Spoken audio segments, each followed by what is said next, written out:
espectador curioso, com a mente fervilhando de sede pelo inusitado, preparava-se para uma jornada que desafiaria tudo o que sabia sobre o conceito de lar. Não eram mansões luxuosas ou designs minimalistas que buscava, mas sim construções que pareciam ter saltado de um sonho febril, desafiando a lógica e a própria imaginação humana. O mundo, afinal, estava repleto de maravilhas, mas as mais incríveis e estranhas, muitas vezes, permaneciam escondidas à vista, habitadas por pessoas comuns, sim, mas com sonhos tão extraordinários que se materializavam em concreto, madeira e até mesmo lixo. A primeira revelação surgiu, quase invisível, camuflada entre as árvores e as rochas de uma paisagem remota. Era uma casa que parecia nascer do próprio solo, com paredes que imitavam a textura da natureza e um telhado verde que se fundia com a floresta circundante. O espectador curioso mal conseguia distingui-la da paisagem, um feito de engenharia e design que falava da luta do proprietário para viver em perfeita harmonia com o ambiente. Cada viga, cada janela, era um testemunho de superação, da batalha, para erguer uma estrutura que resistisse aos caprichos do clima, aos desafios da manutenção em um local tão isolado. O proprietário, um ermitão moderno, encontrou ali não apenas um refúgio, mas uma extensão de sua própria filosofia de vida, onde a natureza não era dominada, mas sim abraçada. Em seguida, a jornada levou o espectador curioso a um local onde a criatividade florescia do que muitos descartariam. Diante de seus olhos, erguia-se uma moradia vibrante, construída a partir de milhares de garrafas plásticas recicladas, pneus velhos e outros materiais que a sociedade havia rejeitado. A Casa dos Reciclados, como era conhecida, era um farol de esperança e inovação, mas sua existência não havia sido fácil. O preconceito e a desconfiança da comunidade local foram obstáculos tão grandes quanto os desafios de engenharia. Muitos viam apenas lixo, não arte, estranheza, não sustentabilidade. Contudo, o proprietário, com uma visão inabalável, transformou o lixo em lar, provando que a redenção pode vir das formas mais inesperadas e que a beleza e a dignidade podem ser encontradas onde menos se espera. Era uma moradia que inspirava, um lembrete de que o valor de algo é determinado pela perspectiva de quem o vê. A próxima parada mergulhou o espectador curioso em um mundo de silêncio e isolamento. Uma moradia subaquática, com janelas que revelavam a dança hipnotizante da vida marinha, ou talvez uma estrutura subterrânea, escavada nas entranhas da terra, protegida de tudo que existia na superfície. O conflito aqui era o isolamento. Como se adaptar a um ambiente tão hostil, onde a luz do sol era um luxo e o mundo exterior parecia um sonho distante? Mas para o proprietário, não era uma prisão, e sim um santuário. Era a busca por um refúgio seguro e único para os entes queridos, um lugar onde a família pudesse prosperar longe do caos do mundo. A casa se tornou um ventre protetor, um útero de segurança e união, um testamento do amor incondicional que busca o mais extraordinário dos abrigos. A escalada do estranho continuava, e o espectador curioso encontrou-se diante de uma casa que parecia desafiar a inércia. Uma estrutura que girava lentamente sobre seu próprio eixo, ou que mudava de forma com o apertar de um botão, adaptando-se à luz do sol ou à vista desejada. A complexidade da engenharia por trás dessa maravilha era de tirar o fôlego, e os riscos envolvidos na sua construção eram imensos. Era a vingança de um arquiteto incompreendido, que finalmente provava sua genialidade ao mundo, transformando uma visão tida como loucura em uma realidade funcional e espetacular. Em seguida, uma moradia que era, em si, uma obra de arte extravagante. Uma casa em formato de um sapato gigante, ou talvez um bule de chá colossal, ou até mesmo um avião aposentado transformado em lar. A rejeição inicial e a dificuldade de aceitação social foram os primeiros obstáculos. Muitos riam, outros criticavam, mas para o proprietário, aquela casa era a materialização de um amor profundo. Um presente extravagante para alguém especial, uma declaração de que o amor não conhece limites, nem mesmo os da arquitetura convencional. Mas o que acontece quando a busca pela originalidade cruza a linha do perigo? Ou quando a beleza esconde um segredo sombrio? Antes de continuarmos, inscreva-se no canal e diga-nos nos comentários de onde você está assistindo. O espectador curioso sentia o ar espessar-se, uma sensação de que a superficialidade das formas bizarras estava prestes a dar lugar a algo mais profundo, mais humano. As histórias até então reveladas eram de superação, amor e genialidade. Mas a próxima fase da jornada prometia desenterrar as motivações mais intrincadas e, por vezes, sombrias que levam à criação de lares tão singulares. Não era mais apenas sobre a forma da casa, mas sobre a alma que a habitava e os segredos que ela guardava.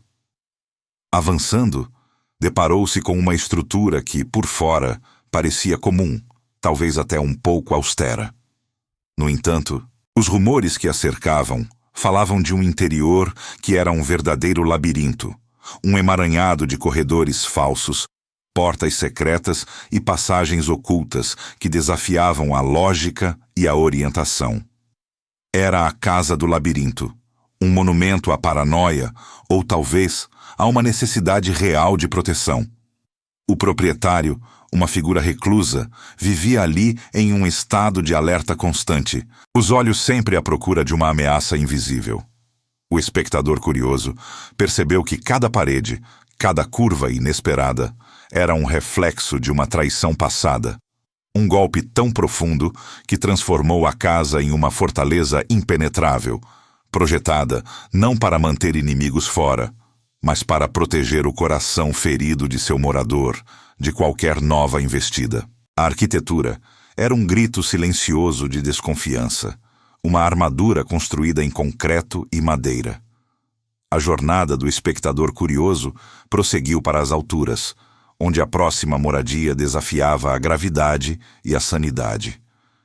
Empoleirada precariamente na beira de um penhasco traiçoeiro, ou talvez isolada no topo de uma montanha coberta de neve, esta casa era a própria personificação da solidão. A luta pela sobrevivência ali era diária, uma batalha contra os elementos e o isolamento extremo. Mas, para o proprietário, que o espectador curioso imaginava como um eremita de olhar distante, aquele não era um lugar de punição, mas de redenção. Era o refúgio escolhido para expiar culpas antigas, para encontrar a paz após um trauma que havia estilhaçado sua vida anterior. As paredes de pedra, o vento uivante, o silêncio esmagador, tudo contribuía para um retiro de introspecção forçada, onde a natureza implacável era tanto carrasco quanto confessor. A casa, um ponto minúsculo contra a vastidão da paisagem, era um santuário de cura, erguido com a esperança de que, no isolamento, a alma pudesse finalmente se remendar. O ar tornou-se mais denso, quase palpável, à medida que o espectador curioso se aproximava das manifestações mais sombrias da criatividade humana. A próxima casa era um estudo em desconforto e provocação. Semelhante a uma criatura grotesca saída de um pesadelo, com ângulos agudos, janelas desalinhadas e uma paleta de cores perturbadora, era deliberadamente assustadora. Não havia acolhimento em sua fachada, apenas uma frieza calculada que afastava os curiosos e chocava os moradores locais. Era a materialização de uma vingança artística, a declaração de um criador contra as convenções, talvez contra um crítico que não soube ver a arte em sua forma mais crua. A casa era um manifesto, um grito de guerra contra o bom gosto burguês. Uma obra de arte viva que questionava o que realmente significa ser belo ou aceitável. A provocação era seu propósito e a reação do público, sua validação. Finalmente, o espectador curioso encontrou-se diante de uma casa que parecia um eterno canteiro de obras. Partes inacabadas se misturavam a outras já deterioradas, e a impressão era de que o projeto nunca veria um fim. Era a casa da obsessão inacabada, um testemunho da incapacidade de seu proprietário de finalizar qualquer coisa, preso em um ciclo vicioso de criação e destruição. No entanto, por trás da aparente loucura, havia uma profunda melancolia. A casa era um projeto eterno, um memorial a um amor perdido, uma homenagem que nunca poderia ser totalmente concluída, pois a finalização significaria o fim da conexão com aquele que se foi.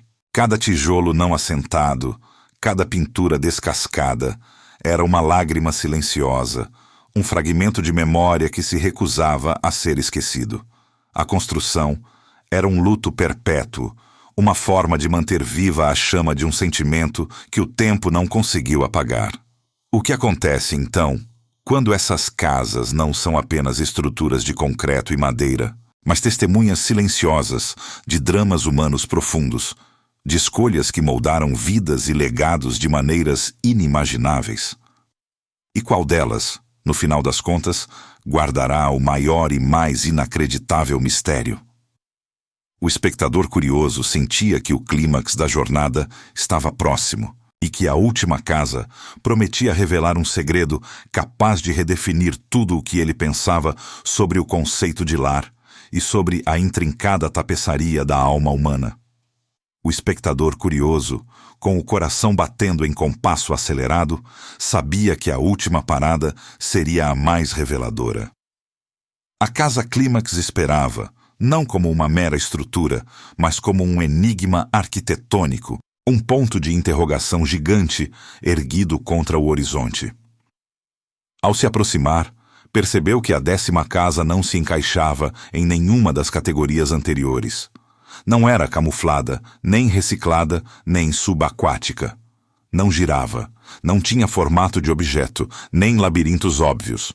Tampouco era assustadora ou inacabada de forma explícita.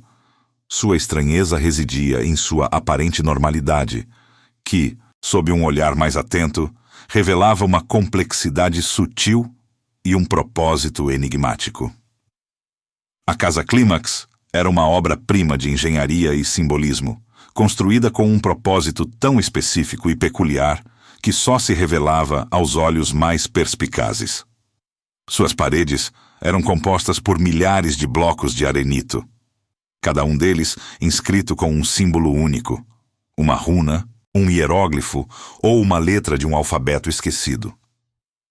Janelas estavam estrategicamente posicionadas para capturar a luz solar em ângulos precisos, em determinadas épocas do ano, projetando padrões luminosos que dançavam pelo interior. O conflito não era externo, mas intrínseco à sua própria existência, a revelação de um segredo impactante que explicava toda a sua estranheza. O proprietário da Casa Clímax, uma figura misteriosa que dedicou a vida a esta construção, não buscava isolamento ou vingança.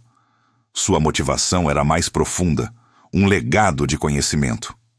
A casa era, na verdade, um gigantesco mecanismo de defesa, um memorial e uma obra de arte com uma mensagem oculta, tudo em um só. Cada pedra, cada ângulo, cada feixe de luz era uma peça de um quebra-cabeça cósmico, projetado para decifrar uma antiga profecia ou para preservar um conhecimento ancestral que se temia perdido.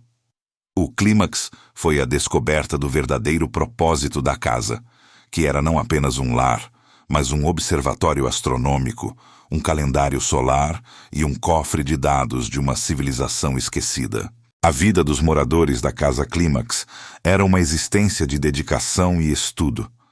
Gerações foram moldadas pela escolha de viver ali, não apenas habitando, mas interagindo com a estrutura, interpretando seus sinais e desvendando seus mistérios. O segredo que guardavam não era de vergonha ou medo, mas de responsabilidade. Eles eram os guardiões de um conhecimento que poderia mudar a compreensão da humanidade sobre si mesma e sobre o universo. A casa era a manifestação física de sua missão, um lar que era também um propósito de vida. O impacto dessas casas no mundo era inegável. Elas desafiavam as percepções do espectador curioso sobre o que significa ser um lar, sobre segurança e beleza. Cada uma, à sua maneira, era um espelho da alma de seu criador, um monumento à resiliência humana, à loucura criativa, ao amor incondicional e à busca incessante pelo extraordinário. Não eram meras construções de tijolo e argamassa. Eram narrativas vivas, contadas em pedra, madeira e metal. A moral da história era clara. As casas mais estranhas do mundo não são apenas estruturas.